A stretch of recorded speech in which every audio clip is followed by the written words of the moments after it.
Hello and welcome if you're watching in the UK or around the world. We start with breaking news now. Taliban fighters have reached the Afghan capital Kabul. Some reports say they've begun entering the city, but a spokesman for the militants said that they'd been told to wait. The Afghan presidential palace has tweeted that gunshots have been heard at a number of points around Kabul. These pictures, filmed by the BBC in Kabul, show people attempting to leave the city. The Taliban says negotiations are taking place to ensure a peaceful transition of power. US and British troops have been arriving in Afghanistan to evacuate diplomatic staff from their embassies. Now, earlier, thousands of Afghans in the capital were seen trying to withdraw their savings from ATMs as fears gripped the capital. Overnight, the insurgents seized the eastern city of Jalalabad.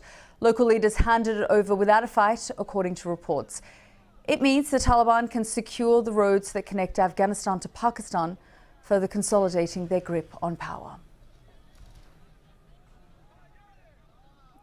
OK, let's speak now to Anbarasan Etharajan, who joins us live from Delhi. Anbarasan, this really is a frightening, shocking and surprising situation. I've been speaking to Kabul residents all night and day. This is not what they thought would happen. Yeah, the change has come, or the dramatic events have happened so quickly. Even people can understand what is going on, even to comprehend. Every day, things were moving faster than even people could think. I was speaking to one of my colleagues from the Afghan service a short while ago, and he was saying that things are changing so rapidly, we're not even able to understand what was going on here. And there were a lot of rumors and fear and confusion. And also many people blamed the government for not coming out and taking the leadership in clearing these doubts, because this involves the life of millions of people. As we were on air a couple of hours ago, there were a lot of reports about the Taliban near the city of Kabul. As we made it very, very clear, they did not enter the city. The fighters who were coming from outside, they were seen on the outskirts of the city. And another Interior Ministry spokesperson has also confirmed to the BBC colleague in Kabul that they did not enter the city, because this can create a lot of panic among people. But the whole political situation is confusing for people. People, as you mentioned, are standing outside banks trying to withdraw their money, savings. And many people are trying to leave the country by trying to, scrambling to get visas in foreign embassies. I saw some videos and pictures on social media. And people are trying to, store even food. As one colleague told me, a taxi driver was phoning his family and then said, buy 3 bags of flour and then keep them at home, because they don't know what is going to happen. But that is where many Afghan people on social media complaining why the government is not coming out and then clearing the situation. At least at this point, they should have come out. Indeed. Let's just talk about the panic for a moment, because I've been speaking to Kabul residents who said, for example, that the Taliban had entered Sharanao, which is the center of the city. And we later heard that, as you say, people were trying to withdraw money. There was so much panic at the bank that the guards had to shoot to push the people back. And so the fear constantly is that the Taliban are here. Yeah, that is what many people should be very careful about what we are saying. If you say that Taliban have entered the city, that will create panic. And as we know, as of now, after speaking to my colleagues, I said they were only seen on the outskirts, and they were also not in an aggressive posture, according to another colleague. So the Taliban, we have to understand there are talks going on as we speak, both in the presidential palace as well as in Doha.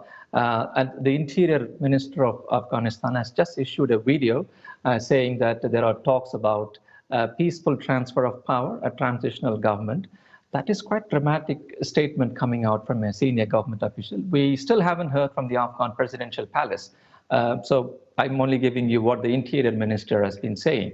So that means President Ghani and his government are leaving, that they are now talking about a transitional government, which means whoever may be in the transitional government, this government is not going to exist. That is what is according to this Interior Minister's statement and his video, which has been carried widely on Afghan media as well. So the end seems to be quite near, and the Taliban spokesman, they have made it very clear. In fact, Dr. Naeem, one of the spokesperson, he was telling the Taliban fighters instructed to stay at the gates of Kabul and not enter the city, which means outskirts. until the transition takes place, the Afghan government is responsible for the security of Kabul. This is Mohammed Naeem, a spokesman for the Taliban. So if you look at the Taliban's longer statement, they're making it very, very clear. Talks are going on, stay back, don't do anything. So as we speak in the next hour, probably we may get more details about the future. There are lots of speculation about what is going to happen to President Ghani and others, because things are changing very, very rapidly. But as we speak, there is no news of any fighting or anything inside Kabul city. And many offices have been closed, shops have been closed. Yes, people are worried, a lot of confusion and fear. Very much so. Anbar Ahsan, thank you very much for joining us here on the program. Now, Haroon Rahimi is Assistant Professor of Law at the American University of Afghanistan in Kabul, who joins me now from Istanbul. Haroon, just tell me what you're thinking, what you're feeling as you hear all the news come out of Kabul. Just to give you an update, first of all, the people from different sides, both the pro-Taliban sides and pro-government sides, are telling me that the President Ghani has resigned. There's a photo emerged where President Ghani is embracing, hugging the Mullah brother, the head of political office of Taliban in Doha, which is now in Kabul, who's in Kabul, according to sources on both sides. And the report, these sources say that Mullah brother is going to be the head of interim government, and the supreme leader of Taliban, Mullah Hibatullah Akhund, is going to appear in a Louis Jirga in Kandahar very soon.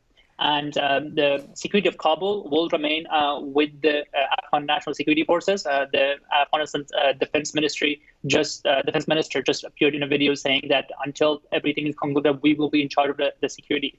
But the situation is still chaotic. Kabul is home to 5 million people, a lot of people with guns, a lot of people with a lot to lose, a lot of people with armored vehicles, which on good days, they would not stop for police. On good days, they would not care about traffic laws.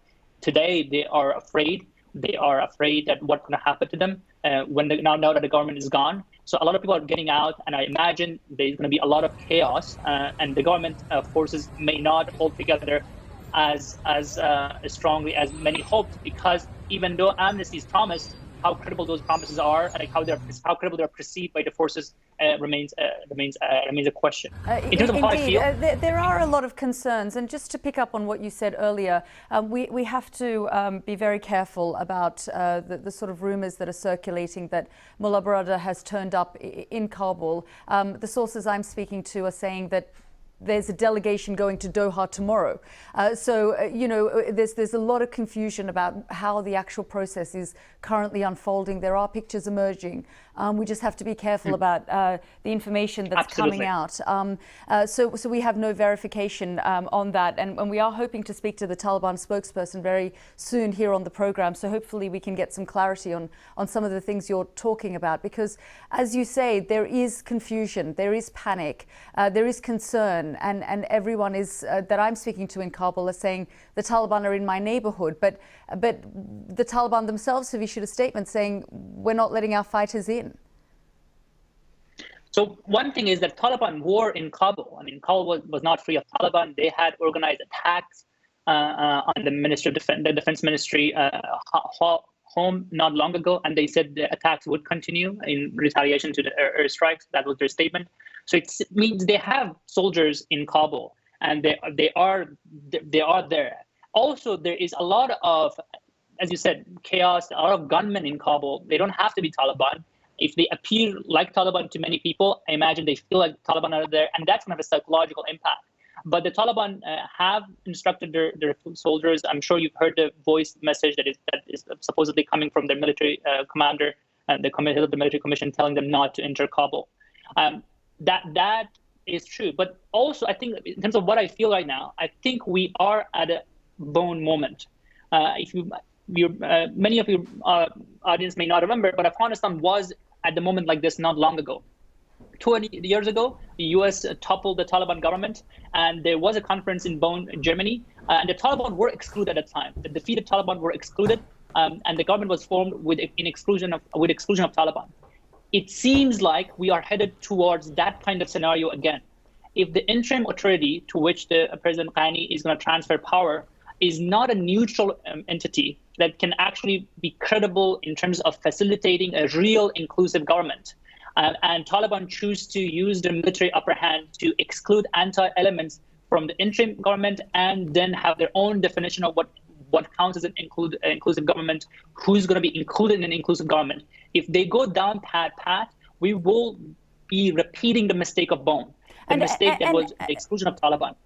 Indeed, and just to pick up on some of your points, I mean, they are currently in places like Herat, and we're already hearing, for example, that university students are being told, female university students are being told to go back home and wait, that they don't have orders about what to do next in terms of the university. So there is a lot of concern when people in Kabul look at what's happening in places like Herat and Kandahar, where people are being pushed out of work and school, especially women.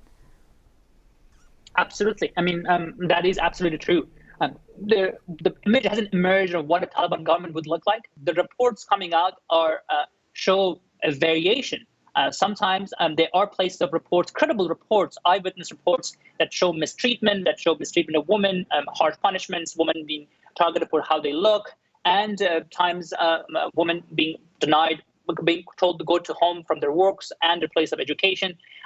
Sometimes those are meant to be said to be temporary measures. Other times they're just plain what they are saying, telling people. Other places they are saying these are temporary measures. We're gonna make decisions on this, and we are still committed to women education in accordance with Sharia, which really doesn't clarify anything, because Sharia really, when you talk about Sharia, they're talking about fiqh, which basically means they are talking about a collection of opinions, and there is a great variety on, and there are a lot of juristic opinions that diverge on many of those issues, as you may know.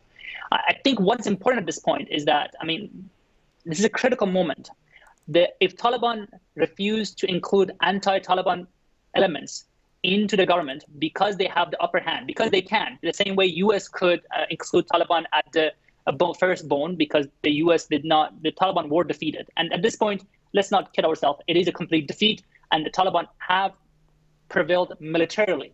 As to how we got here, that's a different question, but they have prevailed militarily. So they can choose to exclude the anti-Taliban elements. Indeed. That will risk them domestic legitimacy.